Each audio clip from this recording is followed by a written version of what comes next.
Vous venez de passer un entretien et vous pensez que ça s'est bien passé, et donc vous rentrez chez vous de façon tout à fait sereine. Vous vous demandez maintenant ce qui doit se passer. Si tout s'est bien passé au cours de l'entretien, vous vous êtes séparé avec le recruteur en vous disant quelles allaient être les étapes qui vont suivre. Le recruteur vous a dit je vous rappelle, ou je vous donne des nouvelles dans une semaine, dans 15 jours, etc. Ça aura été précisé et cadré. Souvent, ce n'est pas le cas, et le recruteur vous dit à bientôt, ou je vous tiens au courant, quelque chose de beaucoup trop vague.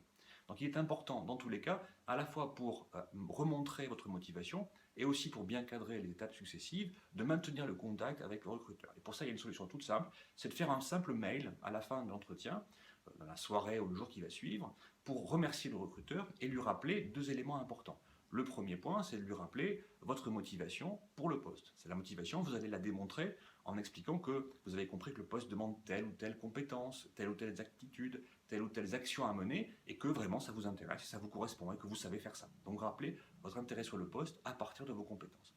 Le deuxième aspect, c'est de montrer votre disponibilité et de rappeler que vous avez devant vous un calendrier. Et de rappeler par exemple que vous serez disponible dans un mois, ou dans 2 mois, ou dans 3 mois. Bref, rappeler quelles sont les étapes et mettre un peu de pression sur le recruteur en lui faisant comprendre qu'il a une réponse à vous apporter et que finalement vous attendez et que la balle est bien dans son camp.